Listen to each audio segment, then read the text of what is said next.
Kembali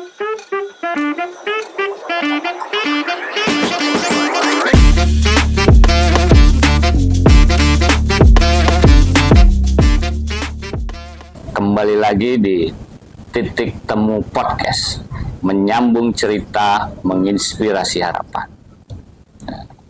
Kali ini kita akan ngobrol lagi dengan Ketua KPU Kerawang, Ibu Mari Fitriana. Kita akan ngobrol terkait Pilkada Kerawang. Hari ini kita bisa sama-sama lihat, sama-sama ketahui bahwa mulai marak spanduk-spanduk paslon di desa hingga di kota sudah bertebaran. Maka kita akan ngobrol dengan Ketua KPU bagaimana tahapan-tahapan ini hingga detik ini. Seperti apa? Kita langsung aja. Ibu Ketua, apa kabar Ibu Ketua? Alhamdulillah sehat. Alhamdulillah sehat. Alhamdulillah sehat. Kayaknya saya hampir 1 abad nggak ketemu Ketua. Iya.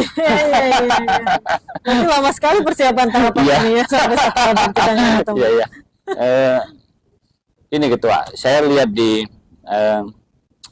saya ngintip nih, Ketua sekarang rajin, dengan kepadatannya rajin fitness kayaknya ya. Enggak, itu olahraga PONFIT itu. Oh iya, itu untuk apa Ketua? Ya itu untuk menjaga keseimbangan atau apa? Itu untuk menjaga diri aja sih, Iya. gitu kan. Maksudnya menjaga kesehatan kita. Artinya kan di tengah tahapan yang begitu Iya. padat gitu kan, dengan kita makan yang kadang suka nggak kenal waktu, Iya. gitu kan, istirahat juga kurang gitu. Artinya kan badan juga perlu gerak gitu, Oke. Bang. Nah, olahraga PONFIT itu ya jadi salah satu pilihan aku gitu kan. Karena selain nge-refresh badan juga nge-refresh pikiran. Jadi Iya. ketika PONFIT itu kan mungkin tokat gitu ya. Artinya di situ ada emosi-emosi negatif mungkin Iya, gitu kan. ini ya. Dikeluarkan lah, Keluarkan, ya. dikeluarkan gitu. Karena kan kita sebagai pelayan publik ya mau ketemu dengan siapapun kan harus senyum Iya, gitu kan, harus tetap dalam kondisi yang happy Apa gitu sudah kan. banyak roh-roh negatif masuk jadi harus ini biar lebih kuat. Harus dikeluarkan, Oke. dikeluarkan. Jadi apa hal-hal negatif yang masuk ya harus Iya. kita keluarkan gitu kan. Karena kelihatan lebih segar Ketua. Ini segar ya. Walaupun padat kan biasanya kalau dengan kepadatan apalagi pikiran, tenaga itu kan kadang mengganggu penampilan. Nah, tapi masih segar Ketua. Masih segar. Karena segala sesuatunya ya kita jalanin aja, Iya. Bang. Nggak usah terlalu banyak dipikirin. Kalau terlalu Mengalir banyak aja ya. dipikirin tersetres. Ya, mengalir tapi sudah ada schedule-schedule-nya kan jelas. Betul. Kita kan fokus karena kan kalau kerja-kerja penyelenggara itu kan tahapannya sudah jelas. Bang. Iya. Nah, artinya ya udah kita fokus aja menjalani tahapan-tahapan itu gitu. Persoalan lain di luar tahapan yaitu cukup kita sikapi dengan bijak aja, nggak perlu terlalu Oke. banyak dipikirin Oke, gitu kan. cukup dengan bijak saja. Oke Ketua, kita Orang bijak taat pajak ya. Nah, ini Malah iklan pajak. Ya, ini pemerintah harus terima kasih sama Ketua. Iya, malah taat pajak ini. Iya. Juga. Nih Ketua, kita ngobrol pilkada ya. Lanjut kita pilkada, tahapan-tahapan. Kita itu waktu lalu dengan titik temu itu ngobrol tuh membahas itu, dialog kita itu salah satunya DPS dulu ya. Betul. Nah, kita hari ini mulai saja dengan DPS, DPT, terusan penetapan, kemarin ngambil nomor urut ya. Betul. Baru nyampe situ ya. Paslon, ya. Besok tanggal 25 kampanye ya. Ya. Mulai ya. Betul. Nah, Ketua, bagaimana DPS ke DPT dan lain selanjutnya? Iya, artinya ketika setelah disahkan DPS itu kan Oke. masih berjalan gitu kan, proses pemutakhiran daftar pemilih. Nah itu masih berjalannya akan terus gitu, Ya. Bang, sampai ke H-7 pemilihan. Jadi Oh. sampai tanggal 20 November. Oke. Itu kami masih melayani pindah memilih. Iya. Gitu. Itu bahasanya pemulihan ya. Pemutakhiran. Pemutahiran. Oke. Karena masih ada pindah memilih yang harus H-7 ya. sampai H-7 hari terakhir gitu Oke. kan untuk mengurus pindah memilih. Nah, lalu kemudian pada tanggal 19 September kemarin Iya. KPU Karawang menetapkan DPT. Itu ibaratnya angkanya kita kunci DPT itu. Kita kunci untuk apa? Untuk proses pengelolaan logistik. Jadi Iya. proses produksi surat suara Harus sesuai kan. itu harus sesuai dengan DPT yang ada. Oke. plus 2,5%. Oke. Ya, jadi surat suara cadangan itu hanya 2,5%. Berapa DPT-nya? DPT Karawang itu 1.801.870 pemilik. DPS-nya? Kalau DPS kemarin 1.804.000-an. Nah, memang di situ ada selisih 2.900-an Ya. orang. Kenapa kok bisa berkurang? Ya, Kan gitu itu. pasti pertanyaannya. Iya. Ya kan, saya tahu arahnya Bang Reto ini kok kemana gitu. Ya, oke. Ya, kenapa kok bisa berkurang? Pertama, dalam rentang waktu DPS sampai ke DPT, ini pastinya ada orang-orang yang meninggal. Itu kan, itu yang pertama. Lalu yang kedua, ada juga orang-orang yang di dalam Karawang itu pindah ke luar Karawang. Oke. Gitu. Nah, itu jadi menyebabkan pindah. Ada juga beberapa yang masuk gitu kan dari luar Karawang ke Karawang. Gitu, tapi angkanya tidak signifikan. Nah, artinya ketika dari angka 1,8 juta 4 ribuan sampai akhirnya jadi 1,8 juta seribuan gitu kan, itu ada berkurang 2.900-an orang. Itu ya karena proses itu pemutahiran dari DPS ke DPT. Baik. Nah, di DPT itu kita kunci gitu. Kenapa kita kunci ya? Tadi Untuk karena menyesuaikan untuk proses produksi surat suara iya, gitu. Nah, per hari ini tanggal 27 September ini Kadif Teknis berangkat ke Jakarta untuk approval surat suara. Jadi surat suara yang sudah kami mintakan fotonya, lalu kemudian penulisan nama paslonnya, gitu kan, itu akan di-approve. Ketika sudah disetujui, sekretaris pun ada di Jakarta juga sama untuk proses kerjasama untuk pengadaan surat suaranya tadi. Gitu. Nah, dari angka 1.801.870 tadi itu ditambah 2,5% dan ditambah 2.000. Tapi 2.000 itu untuk PSU, amit-amit sih ya kalau terjadi pemungutan suara ulang. Itu akan digunakan. Oh, udah disiapkan ya? Sudah disiapkan hanya 2.000. Tapi itu tidak akan terpakai ketika PSU-nya tidak ada. Gitu. Jadi itu hanya ketika terjadi kondisi harus PSU. Tapi ketika PSU tidak terjadi, ya itu dibakar nanti. Nah, itu menarik. Sebentar, Ketua. PSU itu contoh bisa terjadi contoh di TPSA gitu, tidak harus itu ya. Ya, misalkan kondisinya begini. Misalkan di salah satu TPS ya, kita katakan saja misalkan pada saat hari H pemilihan gitu, di contohnya Karangligar lah saja misalkan. Kebanjiran. Gitu, dan semua surat suara yang harusnya dicoblos rusak misalkan. Nah, itu kan kondisi force majeure, ini harus dilakukan pemungutan suara ulang. Atau misalkan terjadi seperti kasus-kasus kemarin yang berproses di MK saat pemilu gitu kan, ada surat suara yang di daerah lain ya, di daerah lain yang dicoblosi gitu kan, yang dicoblosi sehingga harus dilakukan pemungutan suara ulang. Nah, itu surat suara itu terpakai. Gitu. Tapi kalau misalkan tidak ada kondisi itu, berarti tidak terpakai. Mudah-mudahan Karawang. Mudah-mudahan tidak terpakai lah seperti saat pemilu kemarin. Tidak ada PSU. Mudah-mudahan baik-baik saja, gitu kan semuanya. Maka ya proses mitigasinya yang harus kita siapkan. Gitu. Nah, berbicara mitigasi nantilah. Jadi setelah DPT itu tanggal 19 ditetapkan di Karawang, lalu kemudian tanggal 22 Septembernya itu ditetapkan di provinsi. Menjadi akumulasi DPT satu provinsi Jawa Barat, gitu kan. Nah, selesai di situ, kami harus mengumumkan kepada masyarakat gitu, dan pengumuman DPT ini biasanya itu terpampang di kantor-kantor desa. Jadi masyarakat bisa melihat secara terbuka apakah namanya ada. Gitu. Tapi sebetulnya yang lebih simpel kan hanya tinggal cek di HP saja, cek DPT online, gitu kan. Nah, di situ sudah bisa langsung diakses oleh masyarakat dimanapun lah, mau lagi di rumah, mau lagi di kantor, bisa akses itu langsung gitu kan, meyakinkan diri bahwa memang sudah terdaftar sebagai pemilih gitu. Nah, proses DPT masih berjalan itu kan di tanggal 27 Agustus sampai tanggal 29 Agustus itu kan KPU menerima pendaftaran pasangan calon. Ya kan, masyarakat Karawang pasti sudah melihat prosesnya gitu kan. Tanggal 27 tidak ada yang daftar. Tanggal 28 ada yang daftar satu, tanggal 29 ada yang daftar satu gitu kan.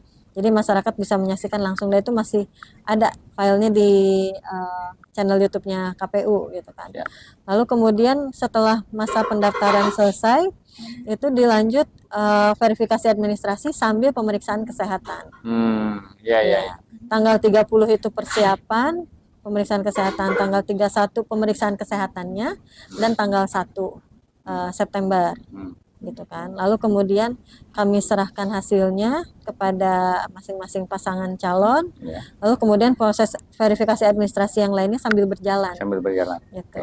Nah, waktu hari terakhir verifikasi administrasi awal itu ada beberapa yang harus diperbaiki oleh pasangan calon, lalu kemudian diperbaiki sampai akhirnya di tanggal 22 September itu ditetapkan dari bakal pasangan calon menjadi pasangan calon. Gitu. Baru kemudian tadi tanggal 23 kemarin ya, 23 September itu kami lakukan pengundian dan penetapan nomor urut. Gitu ya, seperti yang kita ketahui bersama gitu kan. Nomor urut 1 Pak Haji Acep Jamhuri dan Teh Gina Fadliaswara. Lalu nomor urut 2-nya Pak Haji Aib Saifullah dan Pak Haji Maslani gitu kan.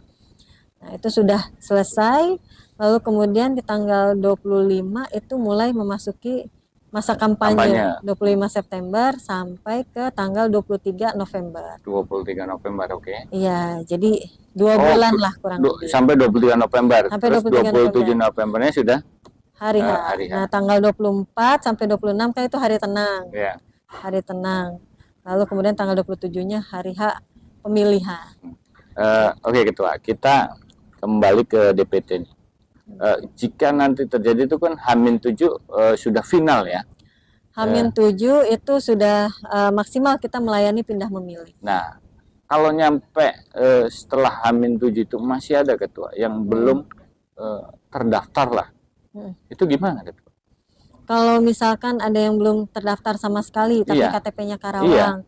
Nah, itu bisa nanti menggunakan DPK, daftar pemilih khusus, hanya bawa KTP saja ke KPPS. Cuma problemnya kan, ketika misalkan orang tersebut tidak mengurus dari sekarang, itu kan kita berbicara bukan hanya hak memilih, tapi ketersediaan surat suara. Yang tadi saya sampaikan, dari DPT itu kita kunci untuk memproduksi surat suara, menjadi dasar untuk produksi surat suara. Nah, ketika misalkan di satu TPS tersebut ternyata surat suaranya tidak tersedia, berarti kan kami tidak bisa melayani pemilih tersebut yang misalkan dia belum terdaftar sama sekali gitu kan sebagai pemilih gitu. Jadi untuk warga masyarakat sih harusnya proaktif ya. Jadi ketika cepat-cepat. Jadi ketika misalkan sekarang dicek lagi gitu kan, dicek DPT online sudah terdaftar atau belum. Kalau misalkan belum terdaftar, berarti itu nanti ada tampilannya bahwa data Anda tidak ditemukan. Nah, ketika itu dicek data Anda tidak ditemukan, berarti langsung datang aja ke PPS. Jadi panitia pemungutan suara yang ada di desa. Jadi datang ke desa, sampaikan bahwa KTP-nya, bahwa KK-nya, bahwa saya belum terdaftar sebagai pemilih. Gitu. Biar nanti bisa dimasukkan di list DPK. Ngomong sama RT-nya terus nyambungin. Nah, kalau enggak, lebih simpelnya memang ngomong sama Pak RT-nya. Biar Pak RT-nya atau Pak RW-nya menyampaikan ke PPS. Sebetulnya lebih simpel seperti itu. Nah, gini lagi Ketua. Saya yakin kalau orang warga setempat pasti akan udah tahu lah akan ke ini. Nah, yang dikhawatirin gini, kepindahan contoh Ketua. Kepindahan terjadi ketika setelah H-7 itu waktu yang sudah dibatasi.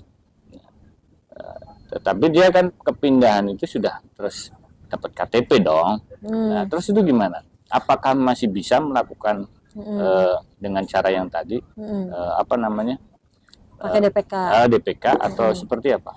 Enggak, tetap aja harus mengurus pindah memilih, harusnya yang H-7 itu. Jadi kalau setelah H-7 misalkan kasarnya, berarti pemindah pemilih itu dari sana, nanti dari asal dulu? Iya, dari asal dulu gitu, minta surat pengantar, nanti dibawa ke TPS tempat tinggal yang sekarang gitu kan. Jadi kalau misalkan tidak mengurus itu, nggak bisa milih. Iya, jadi perpindahan Betul. jangan hanya KTP doang, Jangan hanya tapi KTP ambil saja. pilih juga Karena tadi. apa? Karena ketika misalkan nanti dicek, nanti kan KPPS-nya akan ngecek dulu nih Hmm. nomor KTP tersebut. Apakah memang belum terdaftar sama sekali Hmm. di DPT online atau sudah pernah terdaftar di daerah lain. Oke. Kalau sudah pernah terdaftar di daerah lain, waduh itu agak susah juga. Iya. Karena nanti kan Artinya ada, prosesnya kan nggak iya semudah prosesnya, itu. karena kan nanti ada form yang harus diisi oleh Iya. KPPS itu menjelaskan bahwa pemakaian surat suara itu berapa yang dipakai untuk DPT yang terdaftar, berapa yang terpakai untuk DPTB. Itu DPTB pun ketika diurus itu sudah muncul gitu pilihannya, gitu kan. Jadi jangan pindah dulu kalau waktu dekat mau Iya. pemilu. Kalau bisa mah udah diem dulu lah gitu ya. Selama pemilu. Setelah pemilu setelah mau pindah gitu kan. Terus gini lagi Ketua, ketika pada tanggal yang dibatasi ini anak itu memasuki usia yang 17, artinya usia yang sudah bisa memilih. Betul. Itu bagaimana?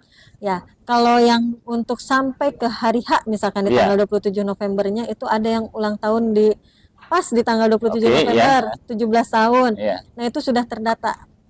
Saat coklit kemarin. Oh iya, sudah ngitung ya. Sudah dihitung otomatis. Jadi saat coklit kemarin itu bukan hanya mencoklit yang namanya ada di ini di e-coklit gitu atau ada di daftar pemilih di DP4 daftar pemilih penduduk potensial itu. Karena pentingnya meminta kakak itu salah satunya pentingnya itu. Meminta kakak itu melihat ada tidak potensi dalam satu kakak itu yang pada tanggal 27 November itu atau sebelumnya itu berusia 17. Nah, ketika ada itu dicatat sebagai pemilih potensial. Nah, dari adik-adik kita yang akan berusia 17 tahun itu diakumulasi dan kita sampaikan ke Disduk Capil gitu untuk proses perekaman KTP-nya gitu, dan itu sudah terfasilitasi. Berarti dia tidak pada usia itu tidak harus mengisi formulir-formulir yang hari ini dilakukan gitu, Ketua?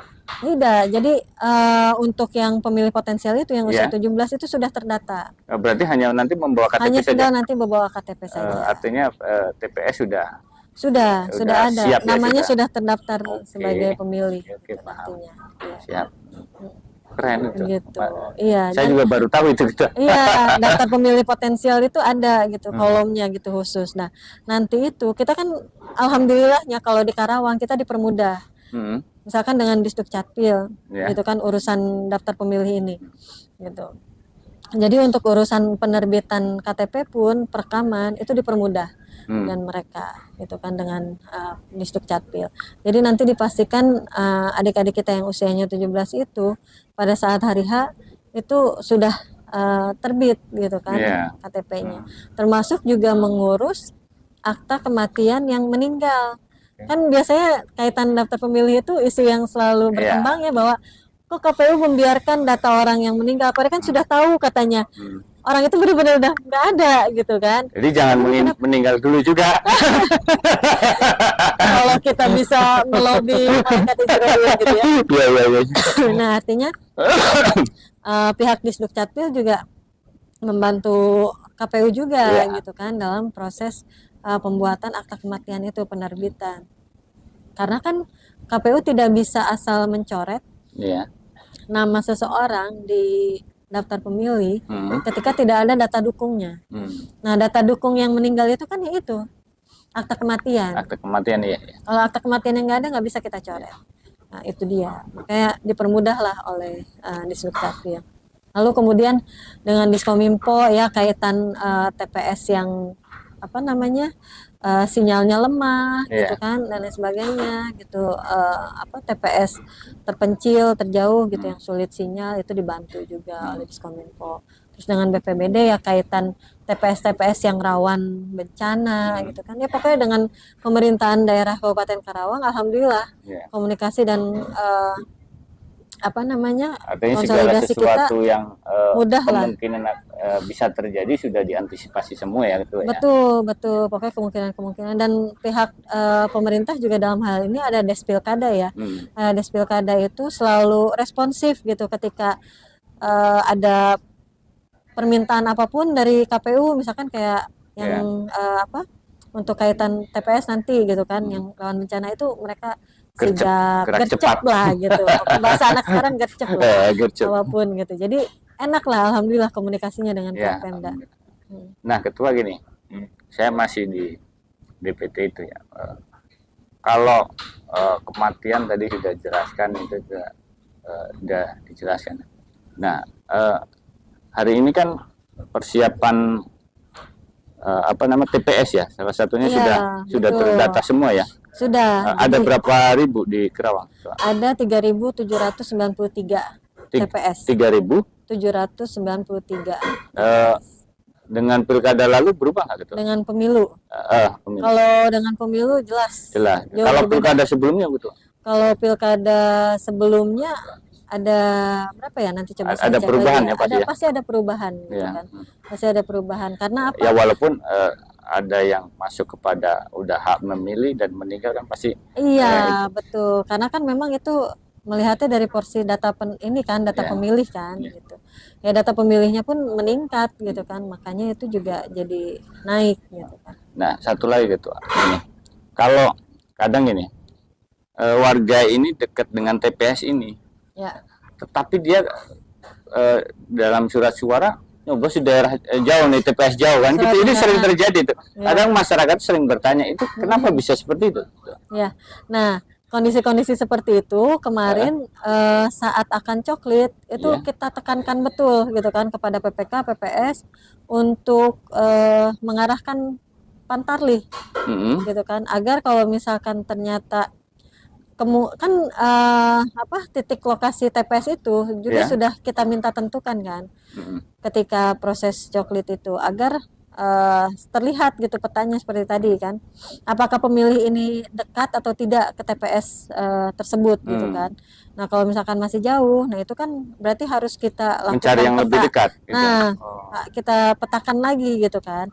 Nah itu sudah kita minta betul gitu kepada badan ad hoc kita untuk mendekatkan betul gitu kan TPS dengan pemilihnya. Makanya kemudian tadinya awal sebelum coklit itu kan kita petakan itu ada 3.777 TPS. Nah kemudian setelah coklit, karena tadi kita KPU Karawang meminta kebijakan seperti itu ya, mengeluarkan kebijakan ke ad hoc harus mendekatkan. Nah ada beberapa TPS yang tadinya terhalang oleh jalan, sehingga si pemilih itu agak jauh dan harus nyebrang jalan besar, itu kita pisahkan gitu kan TPS-nya. Lalu kemudian ada lagi yang terhalang sawah sampai berapa lebarnya gitu kan. Nah itu kita pisahkan gitu kan. Bukan persoalan juga kuota sudah memenuhi juga gitu atau menjadi pengaruhnya. Artinya kuota TPS ini sudah penuh, tetapi ada lingkungan yang belum tercover ke dalam TPS itu. Apakah itu juga menjadi? Bisa juga. Jadi misalkan dalam satu lingkungan ya, dalam satu lingkungan kedusunan misalkan biasanya, itu misalkan ketika dipetakan kan itu harus maksimal 600 per TPS kalau untuk pilkada. Nah ketika misalkan di satu lingkungan itu penduduknya misalkan hanya 1,7 misalkan 1.700, itu kan berarti harus ada berapa TPS gitu. Misalkan harus ada berapa, berarti 3 ya, harus ada 3 TPS gitu kan. Kalau dibuat 2 TPS kan nggak mungkin. Nah kita bikin 3 TPS di situ gitu kan, karena udah 1.700. Nah kalau misalkan 1.100 gitu kan ya dibikin 2. Tapi ketika misalkan di situ misalkan hanya 1.000 penduduk gitu kan, ya tetap dibikin 2 TPS gitu. Jadi dilihat juga potensi pemilihnya, hak pilihnya gitu kan, berapa, dan dengan kondisi TPS-nya gitu. Rata-rata dalam satu TPS berapa? Variatif sih, ada yang maksimal di angka 500-an, ada yang 400, ya pokoknya 600 lah maksimal. Ada yang hampir 600 gitu kan, ada juga yang hanya 300-an. Kan Karawang ini ya variatif sekali gitu kan secara geografisnya. Ada yang memang betul-betul padat penduduk gitu kan, perumahan misalkan itu kan padat. Nah kalau misalkan kayak yang di daerah lain yang misalkan terhalang dulu oleh sawah, Mhm. terhalang dulu oleh ladang, bahkan Ya. terhalang gunung Iya. misalkan gitu kan, bukit. Lautan, gunung. Lautan gunung. Nah, itu kan tidak bisa kita paksakan harus nyampur TPS-nya, misalkan di Tegawaru gitu kan. Iya. Itu kan maksimal 600 Iya. ya. Misalkan kita paksakan 600, tapi kondisinya jauh, kan nggak Iya. mungkin. Iya. Gitu. Iya. Akhirnya kan tetap aja dipisah walaupun satu TPS itu hanya 180 orang misalkan. Tapi harus dilakukan itu Tapi kan. harus dilakukan itu. Iya. Karena kan nggak mungkin kita menarik warga yang misalkan di atas gunung itu untuk turun misalkan ke bawah. Iya, benar-benar. Gitu kan. Kecuali kalau hanya 1-2 orang lah, Iya. gitu kan. Ini kan kalau misalkan Malah ternyata lebih juga, banyak kan gimana kan nah, gitu. malah lebih banyak kan gimana ya, lebih Iya. baik bikin TPS Iya, itu di benar. situ. Kan gitu. Oke. Oke, Ketua. Kita masuk ke tahapan selanjutnya. Nomor urut. Nomor urut. Jadi Ya. pengambilan nomor urut banyak ini Ketua yang bawa. Bisa nggak sih? Jangan-jangan nomor urut itu bisa dipesan. Ya ini kan biasa Ketua. Di publik ini saya harus ngasih wadah dan Betul. saya sampaikan kan gitu. Betul. Harus dijelaskan. Jangan-jangan bisa nggak pesan? Apalagi kan hari ini apapun ceritanya yang bertanding pilkada itu petahana dan lawannya. Iya. Apakah ada pesanan nomor urut oleh petahana dan lain sebagainya, bahkan oleh yang lawan petahana kan Iya. gitu. Nah sebenarnya gimana sih Ketua? Ya mau mesannya gimana gitu ya, terus kita mau melakukan itu seperti apa gitu kan Iya. ya Kang ya. Nah kan sekali lagi itu mari sampaikan bahwa proses ini kan terbuka ke publik gitu Iya. kan ya. Live juga. Live gitu Iya. kan. Mau bagaimana cara mainnya kan gitu. Ya ini pasti banyak pertanyaan-pertanyaan Iya, itu ya. cara gimana mainnya gitu kan. Sementara kan itu kita sediakan media alatnya gitu Iya. kan secara terbuka gitu, dan juga live gitu kan, Iya. masyarakat bisa menyaksikan langsung. Dan kapan kita mengkondisikan itu kan gitu ya pertanyaannya gitu kan. Kalau secara teknis ini pengambilan nomor urut berbeda nggak dengan sebelumnya? Kalau teknisnya tidak jauh berbeda sih dengan pilkada sebelumnya ya. Pastinya kan calon wakil bupatinya nanti mengambil nomor antrian itu, cuma medianya saja yang berbeda, alatnya aja. Oh, iya. Kalau dulu apa ya waktu 2020 itu? Ya saya lupa juga itu. Iya. Nah, kalau nggak salah pas pertamanya bola kalau nggak salah. Kalau nggak salah pertamanya bola. Nah, kalau kemarin kan kita gunakan medianya telur, gitu kan. Untuk SOP-nya mah sama saja. Nah, lalu ketika dari nomor antrian itu yang mendapatkan nomor terkecil, berarti calon bupatinya berkesempatan memilih media untuk ngambil nomor urutnya yang pertama kali kan gitu. Kalau 2020 kalau nggak salah Kendi kalau nggak salah. Iya, Kendi benar. Kendi. Nah, iya. kalau yang sekarang Kemarin, yang pilkada ayam. 2024 ini ayam Iya. kan gitu. Dan ayamnya pun sama gitu kan, bentuknya sama gitu Iya. kan. Saya pun nggak tahu itu nomor 1 dan nomor 2 dimasukkan di ayam yang mana kan. Saya nggak waktu tahu live juga. juga lihat, coba ada pesanan nggak ini kan? Ada nggak pesanan? Coba gimana ya gitu? Coba gimana cara melakukan pesanan gitu kan? Artinya secara tegas nggak ada ya gitu? Nggak ada gitu Iya. kan, karena Dan itu nggak bisa ya gitu? dan nggak bisa, itu kan terbuka gitu kan. Kita kan nggak tahu gitu kan posisinya itu di mana gitu kan.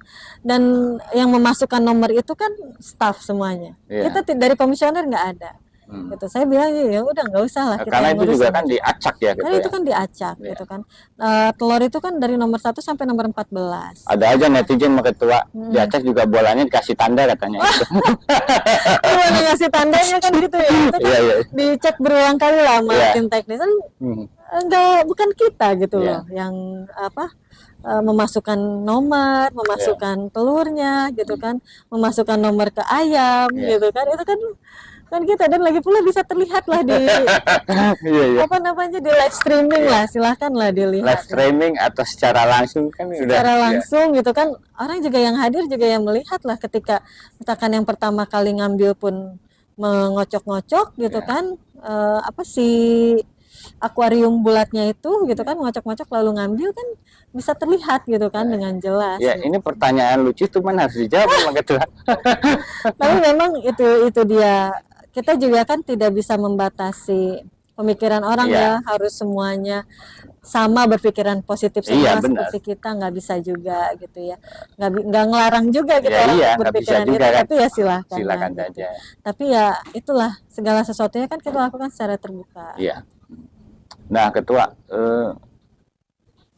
kan sudah penetapan, bahkan sudah ngambil nomor ya paslonnya. Semua administrasi paslon ini udah selesai semua, Ketua.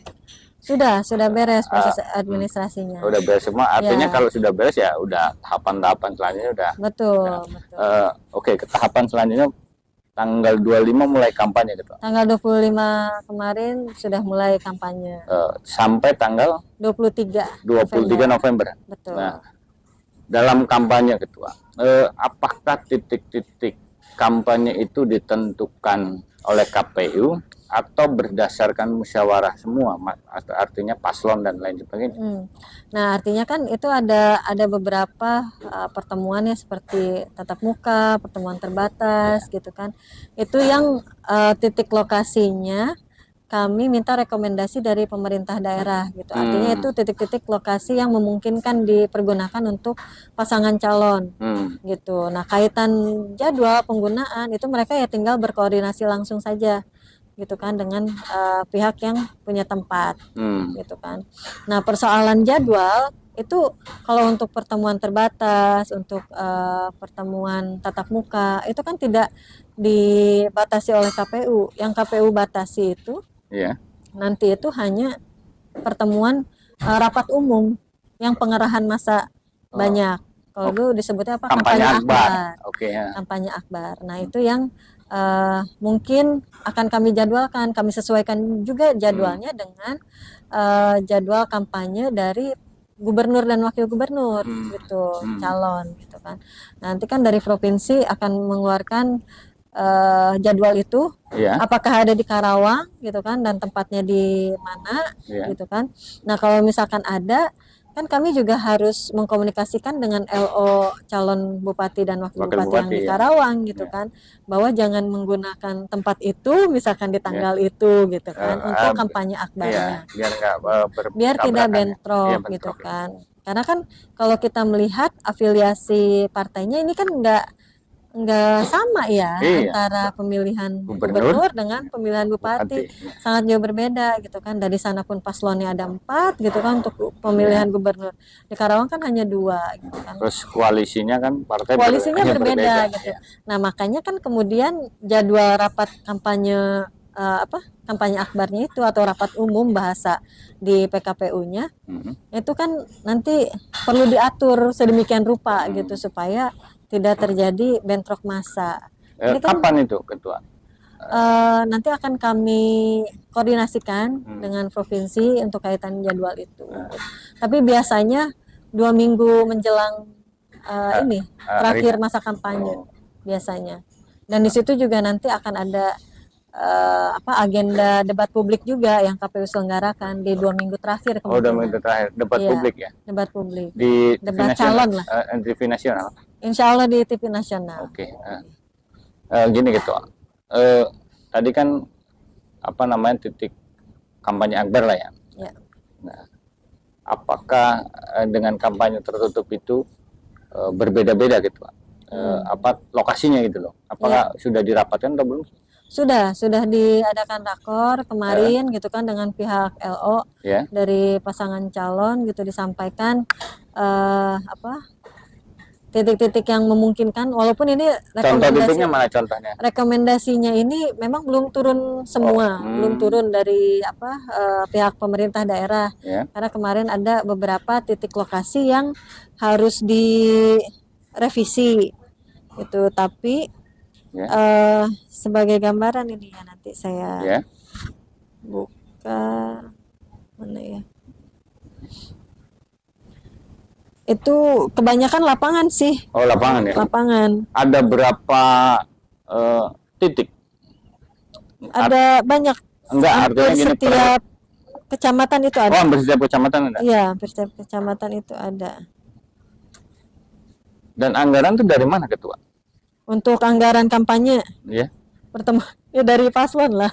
Ya enggak, takutnya dianggarkan juga. Dianggarkan oleh KPU. Tapi memang ada APK dan Iya. BK yang difasilitasi oleh KPU. Oh, Memang APK dan ada. BK. Ya, itu ada beberapa lah yang difasilitasi. Tapi kalau untuk Lain-lainnya, kampanye gitu kan, kampanyenya gitu Iya. ya, pertemuan terbatas, pertemuan tatap muka, itu tidak ada yang ya enak difasilitasi oleh banget kalau KPU. sama paslon. Kayak begitu ya, Om Repo aja nyalon gitu kan. Iya. Aduh. Nah, ini Iya.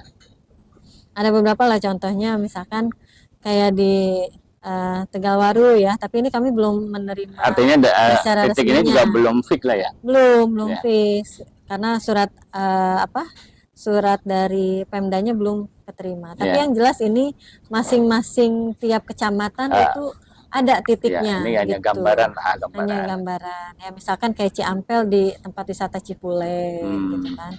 Terus di Cikampek lapangan kecamatan. Itu gitu. diatur nggak oleh KPU? Titik-titik itu artinya Ya, paslon itu nanti.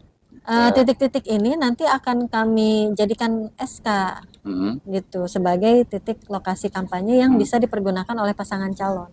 Seperti halnya titik lokasi pemasangan APK. Itu kan sudah kami buatkan juga gitu kan SK-nya. Jadi sebagai dasar untuk tim kampanye ini memasang APK-nya dan memudahkan juga untuk Bawaslu bisa mengontrol gitu kan. Ya. Oh, di daerah-daerah yang terlarang yang sudah tercantum di SK tersebut, berarti kan tidak boleh ada APK, gitu kan. Nah, berarti itu bisa ditertibkan. Gitu.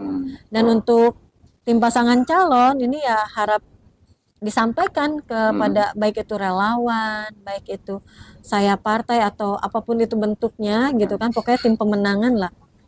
Itu harusnya disampaikan bahwa oh ini titik-titik yang dilarang jangan sampai dipasang di situ, gitu. Karena kan akan percuma juga sayang, gitu kan. Iya, ujung-ujungnya juga akan ketika sudah dipasang, nanti lalu kemudian ditertibkan kan sayang, lebih buang-buang ini kan logistik gitu kan. Ya lebih baik dipasangkan di tempat-tempat yang aman gitu, yang bukan dalam daerah terlarang gitu. Nah kalau kan biar tidak terjadi tabrakan, titik sudah ditentukan kan. Apakah itu juga diatur oleh KPU? Untuk pemasangan APK, misalkan titik ini paslon A, titik ini paslon B. Enggak, gitu. maksudnya gini, paslonnya sendiri melakukan kampanye lah. Oh, untuk kampanye. Nah, kalau misalkan di di titik lokasi kampanye tersebut kan tidak secara keseluruhan KPU yang mengatur gitu kan, jadwal hari ini harus di kecamatan ini, harus di kecamatan lain. Itu masih silahkan. Itu silahkan. Tapi kan ada aturannya, harus mengantongi surat izin dari kepolisian. Nah, nanti yang bisa mengatur supaya tidak bentrok masanya itu ya kepolisian. Ya kan, karena surat izinnya kan kepolisian. Nah, iya itu. Ya, misalkan pada hari yang sama mau pakai lapangan yang sama kan gitu. Kira-kira mungkin polisi juga ya dalam hal ini Polres akan jangan minggu depan mau ada ini kan gitu. Iya, kira-kira misalkan ini sudah ada surat yang masuk, berarti tolong cari tempat yang lain kan gitu ya. Gitu. Itu seperti itu. Artinya itu di ranah kepolisian ya. Iya, nantinya. Karena surat izinnya kan kepolisian yang mengeluarkan. Nah, setelah kampanye berarti 27 November sudah pemilihan ketua ya. Betul. Nah, terakhir ketua, tetap penutupan adalah mengajak ketua. Betul. Mengajak bagaimana masyarakat untuk berduyun-duyun untuk pentingnya besok tanggal 27 November memilih pemimpin yang diharapkan. Sampaikan aja ketua. Iya. Untuk seluruh wargi Karawang dimanapun berada, ya, pastikan tanggal 27 November 2024 untuk mandi yang bersih gitu kan. Dan juga jangan lupa untuk ibu-ibunya nih dandan yang cantik lah. Pakai minyak wangi jangan lupa. Pakai minyak wangi jangan lupa gitu kan. Masa datang ke TPS belum mandi kan gitu ya. Iya, benar. Kasihan nanti petugas KPPS-nya. Jadi datang ke TPS, pastikan menggunakan hak pilihnya dengan baik dan pastikan cara mencoblosnya juga benar, gitu supaya suara yang wargi Karawang berikan itu tidak sia-sia. Gitu. Mencoblos jangan berdasarkan amplop. Nah, mencoblos ya harus dilihat lah ya siapa yang kira-kira lebih layak untuk memimpin Karawang ke Ya. depan atau Jawa Barat ke depan. Oke. Kalau Karawang kan ada 2 pilihan, kalau Jawa Barat ada 4 pilihan gitu Ya. masyarakat Karawang. Oke Ketua, Siap. ya terima kasih. Nanti kita sambung lagi. Tadi Siap. tim sudah ngomong sudah cukup katanya. Siap. Nanti kita lanjut lagi gitu ya. Nanti Siap.